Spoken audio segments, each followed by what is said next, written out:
Easter egg.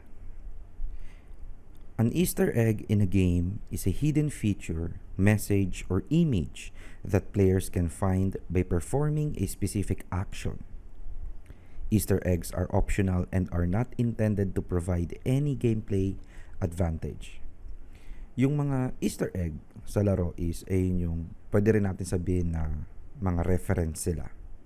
Okay? Reference from a movie, reference from another game, reference from an event, di ba? Historical event, mga ganon. If I remember correctly, dun sa larong Resident Evil, di ko lang maalala kung Resident Evil 2 or Resident Evil 3, is meron dong Easter egg na movie poster ata yun. I'm not sure, di ko na maalala, pero merong something like that na Easter egg dun sa game na yun. Okay. Now, Easter eggs, pwedeng, kumbaga kahit ano yan. Okay, from a wholesome movie poster to a disturbing and creepy message. Okay, in this video, papanoorin natin or magre-react tayo dito sa 22 creepiest Easter eggs in video games. Hello, what is up sa inyo lahat guys? Ako nga pala si CJ and welcome back sa akin channel. Dito sa akin channel, every Tuesday tayo ay nakatambay manonood ng random gaming content na makikita natin sa YouTube, Facebook Reels, Instagram Reels, TikTok, basically kahit saan sa internet, no? Papanoorin natin yan. So guys, if may mga recommendations kayo para sa next week na video natin, next week na episode nito, please leave a comment in the comment section down below. Tapos papanoorin natin yan lahat ng sabay-sabay as long as na gaming related siya, mapupunta siya sa Tuesday reaction natin. Okay? Pero before natin panoorin yan, syempre gusto ko muna magbigay ng shoutout sa aking mga channel members. Shoutout kina Fantasy Forged, Bugs, Tezkie, Desiree Peña, and Paulo Mueca. Maraming salamat sa inyong 5. Okay? Sa pagpapamember dito sa akin channel. I really do appreciate it. Thank you so much for supporting my channel financially. Para sa mga regular viewers ko dyan, if you want to support my channel financially, you can join the channel membership program, and to learn more, just click the join button down below katabi ng subscribe. You can still give support naman if wala kayong extra na pampapamember. You can still give support sa akin channel by simply watching my videos, like my videos, share, comment, and subscribe. Yung mga ganong klase ng bagay. Okay? So, without any further ado, nasabi ko na yan, tara panoorin na natin to.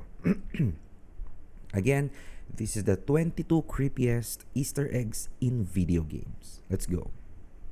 Secret to the most horrifying enemy in God of War. These are the 22 creepiest Easter eggs in video games. In Call of Duty Modern Warfare, there's a map called Livestock, but anyone who plays it normally won't notice the unsettling secret lurking in the shadows. If you pay close attention, you'll start to notice teddy bears and other stuffed animals hiding in the most random places. After shooting them, 2 final bears will appear on the ground, and this is where it gets disturbing. If they're destroyed at the same time, a pentagram gets summoned and you'll quickly realize that you were the sacrifice all along. Oh wow.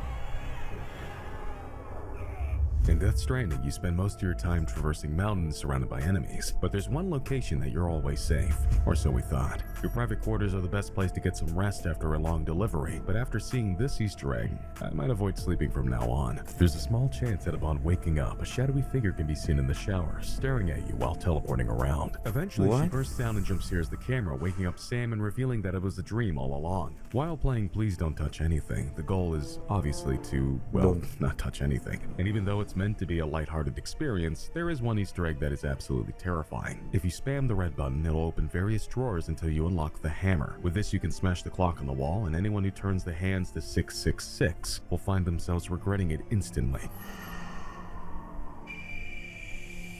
On Hitman's 2 Miami Grand Prix mission, it's easy to get distracted by the race cars and expensive lifestyle. This is why only a small number of players discovered a horrifying secret in the aquarium. The abandoned building is creepy on its own, but when you look into this window, you can see a red room with a crash test dummy on a crucifix. This is where things get unsettling. After zooming into the window with a sniper scope, the signs change from live exercise in progress to live exorcism in progress. The dummy begins to move, slowly turning its head and staring right into your soul. Just make sure you watch your back. The second you let go of that aim button, the demon teleports directly behind Agent 47. An Easter egg which every horror fan can appreciate lies behind door 202 in The Observer. After discovering the key code, this door leads you through various hallways. You can hear people begging for help, demons tapping the window, and find body parts in a fridge. This disturbing area is a tribute to PT, and they really capture the eeriness of the demo. But I'd rather be there than in Red Dead 2's demonic cabin. Located in the bayou, this place is full of creepy artifacts, accidentally becoming a museum of horror. To anyone who visited, this painting was the most innocent item in the cabin, but if you came back while playing as John Marston, it told a more sinister story. With each visit, the painting changed, slowly creating a figure of a man with a top hat. But it's the final stage which will send chills down your spine. As you approach the finished artwork, the strange man can be seen in the mirror, standing right behind you. Oh my god. A similar fate awaits you in BioShock Infinite Burial at Sea. While exploring the map, players found an event that led to a mysterious manta ray lounge. It's mostly empty, except for one machine called Need to Know Theater. While they usually play short films, this one glitches out, flashing questions at the screen before its final message appears behind you. As you leave the theater, there's an unwelcome guest waiting for you, and nobody knows why this statue appears, and it's absolutely horrifying. And personally, Statue? I'll be avoiding this next creepy secret in Zombie Army 4. After you've progressed through the Don't Tap the Glass mission, the final objective asks you to escape the aquarium. Safety is closer than ever, but not before you pass this portrait of a woman. If you get too close, you'll instantly regret it, with the woman turning into a demon and spraying blood all over the canvas. One of the scariest Easter eggs out there can be found in Tunnel B2 of Infra. This is a puzzle game where most players aren't expecting anything creepy until they come across this door. It's super difficult to access, but once they solved the puzzle, the only thing inside Tunnel B2 was darkness. You could keep walking, and it felt like an eternity. Players were already building up a sweat when they heard the deep breathing over and over in their ears. They were desperate to get out, and it felt like the walls were closing in, and when the corridor finally ended, the door was locked, with nowhere left to run. Now that's creepy. Oh. This enemy in Dead Island Riptide is also pretty creepy, but also serves as an amazing homage. At Halai Village, one of the huts has a special loot crate. Instead of grabbing your regular supplies, a miniature zombie will break through the floor. He's just a tiny guy, but it's not a random event. This is a reference to the toolbox zombies from Borderlands who also jump out of chests. And one of the strangest Easter eggs is in Metro Last Light, where you can find this old woman wandering around the museum. This gets extremely disturbing when you look away. Every time you do it, she teleports, changing her clothes, standing in different poses, and finally, breathing down your neck. And thousands of players got chills after discovering the most unexpected secret in Far Cry 5. In one of the sewers, a small red balloon can be seen, just floating there. By now, most people have made the connection that it was a reference to Pennywise from It, but it got so much more bizarre. There's a haunted house located on the map, which is already unsettling, and when players turned on the power, they spotted a mysterious figure staring at them from the barn. Once you've investigated, nobody was there, except a red balloon and a phone. For anyone brave enough to answer, they heard this. Pennywise, An di ba? unexplainable creature can be found in Hitman 3's Apex Predator mission. It all started with this safe that can only be accessed using the code 1989, revealing a golden idol. Anyone Okay, so far so good. Magaling, maganda yung mga... who took this outside would Maganda. find an armchair Ay, facing a na-skip ko, lake sorry. and quickly discovered that this idol would summon a disturbing creature. Don't trust anyone. When the wine is poured, the blood will flow. This next Easter egg was never meant to be discovered, and it's one of the most unsettling secrets I've ever seen. Throughout the story of Soma, the main character talks to their girlfriend, but she's always looking out the window. You never see her face, which left people wondering if the developers even designed one. This is the moment curiosity got the better of them, and with the help of cheats, they made their way over to the window, eager to learn the woman's identity, only to find her entire face covered in maggots. Eeh. If that makes you want to wash your eyes, Viscera Cleanup Detail is the perfect game. But even this cleaning simulator has a terrifying feature. On the House of Horror map, you can find a deer above the fireplace, and the first instinct is to pull out the mop. But be careful, because anyone who washes the deer for too long awakens it. It's not the worst Okay. thing you could find. In Yeah. 1997's Blood, there's a locked room with a baby stroller inside. As you get closer, a hand can be seen trying to get out of the carriage, which clearly doesn't belong to a baby. If you destroy it, body parts fly out, and an army of crawling ants will chase your character in an attempt to kill you. And Halo 3 has a location which makes Halo. me nervous just by looking at it. During the Sierra 117 mission, players found a way to climb out of the forest through a specific set of rocks. It led them high above the trees until they noticed a family hiding in the corner. These weren't ordinary people. In fact, they weren't people at all. They were monkeys with human faces, staring blankly into the distance. But even World of Warcraft's friendliest town is hiding Ooh, the creepiest whoa. secret. Every morning at 7 a.m., a group of children appear in the street, running Yeah. extremely fast towards something. But where are they going? Players have wondered the same thing and follow the children down the road, and after a long journey, they eventually reach post ko lang kasi nakikita ko yan sa World of Warcraft kasi diba naglalaro World of Warcraft. Tapos nakikita ko yun sa Stormwind. Sa Stormwind, meron sa Stormwind. Ito, it looks like, what is this, Goldshire? Or sa labas ng Stormwind. So, nakikita ko yung mga maliliit na bata na naglalakad, tumatakbo, ganun. So, I wonder, hindi ko siya pinapansin kasi nasisip ko, NPC lang nakaprogram sila like parang mag-wander around lang. So, ngayon, I wonder kung ano nga, saan nga sila papunta. So, let's watch it.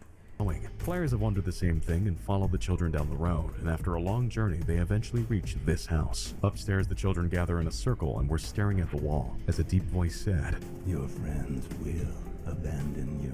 What? Will die. It gets even more disturbing in Payday 2's hospital mission, when your quest to retrieve blood samples takes a much more sinister turn. People who turned off the lights would discover a chilling secret in the basement. Peeking through the window, they were jump scared by a witch from Left 4 Dead, desperately trying to break out. But creatures are scarier when they don't attack, and this is what happened to players in Goat Simulator. While roaming the desert, they came across just a man standing there. As they got closer, he started to say the word moo over and over again, which was already strange, but after leaving, they could still hear him. No matter where you go, he'll be there, teleporting around and stalking you at every opportunity. There's nothing more disturbing than the feeling of being watched. And in Ghost Recon Wildlands, it's just unavoidable. You can read the tale of a young boy who wanted to help his mother wash clothes in the swamp. This is where he walked into the water and mysteriously disappeared. If you head to the location from the story, you'll soon realize it's even more horrifying in person. A small boy can be seen in the distance staring right at you, and he runs from anyone who approaches him, fading into the bushes, never to be seen again. Just like this enemy in God of War, which was so creepy it had to be cut from the game. Anyone who has faced the Revenant knows how unsettling it is, but its predecessor was on a whole new level. The artist who designed this creature shared it online, revealing the drummer, who had 4 burnt arms, no eyeballs, and a beating heart covered in blood. But it's not even the scariest NPC, because this hidden room in Call of Duty Finest Hour is one of the most unexplainable things out there. Players realized that you could throw 3 grenades at an underground passage, and it would reveal a door. This leads to a room that nobody understands, with candles floating in the air and baby pictures all over the walls. What? At the center, an empty crib, but if you approach it, a ghostly figure begins to emerge. It's hard to tell if this is a child in a soldier's body or the other way around, but it's still unexplained to this day. And those were some of the creepiest Easter eggs of all time. This has been Tyler on T5G. Okay, let's just play this. Tapos magbibigay ako ng final thoughts and opinions. Oops, okay na. What was that? 22 creepiest video game discoveries. Okay, so that will be for the next time, I guess.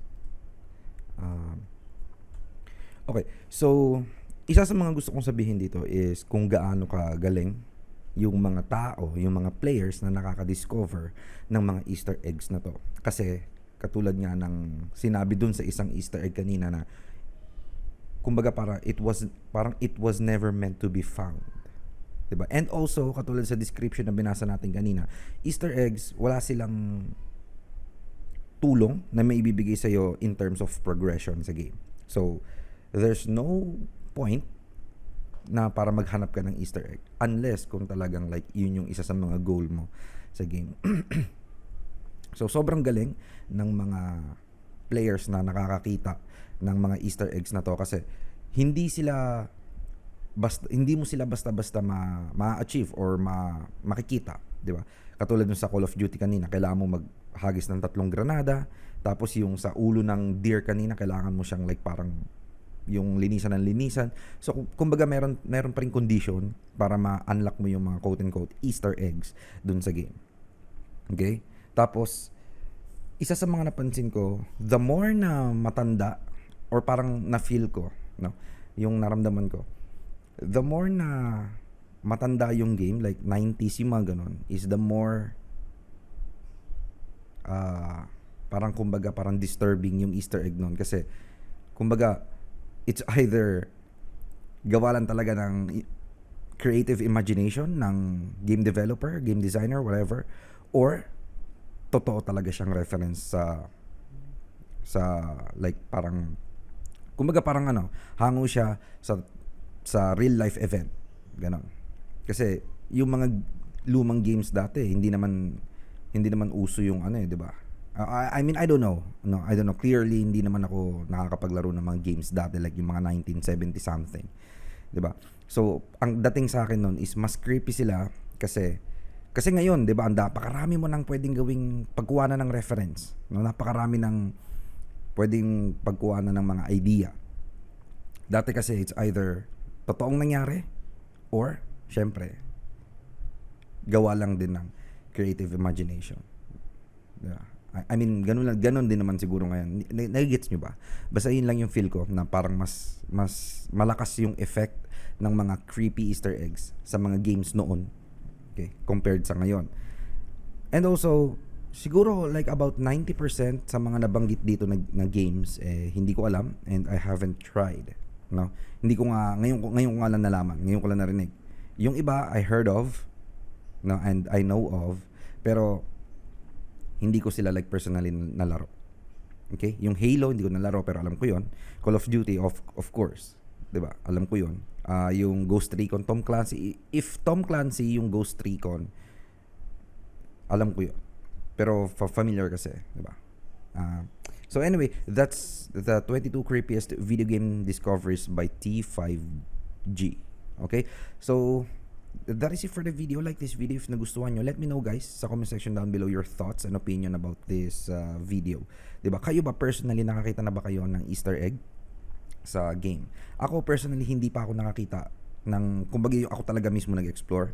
Hindi pa ako nakakita nung ganon. Pero pag kami nakikita akong ganito, diba, na parang Easter egg sa isang, for example, I don't know, sa World of Warcraft, diba? I-check ko siya personally. Pero alam mo yun, hindi talaga ako yung nakadiscover. Kayo ba? Nakadiscover na ba kayo ng ng Easter egg sa isang laro na hindi nyo sinasadya? Diba? So, let me know sa comment section down below. Kung papapiliin ako na kung ano yung mga favorite ko dito ng Easter egg is obviously yung World of Warcraft. Kasi yun yung nalaro ko talaga and nakakapagtaka. Bakit ganon? Kasi World of Warcraft, hindi siya horror game eh. Hindi rin siya, hindi siya FPS. Diba? So, ayun. And pangalawa is yung sa Call of Duty, yung hahagisan mo ng 3 granada. Kasi that's creepy. Bakit may ganun sa war? Diba? Like floating candles. Tapos pwede, reference ng mga soldiers. Ganun, katulad sinabi kanina. Pero, I don't know, let me know your thoughts kung what you think about this video, mga Easter eggs, and also kung nakakita na ba kayo ng Easter eggs personally. Or Easter egg personally. Okay, so, as usual, like this video kung nagustuhan nyo and also share this video kung trip nyo lang naman. Again guys, yung original video link is nasa description down below as well as my Discord server kung interested kayo sa mga future updates dito sa channel and sa Ragnarok na ginagawa ko, mag-join na kayo doon sa aking Discord server. So guys, once again, my name is CJ. Maraming salamat sa panonood. I will see you all in my next video. Thanks so much.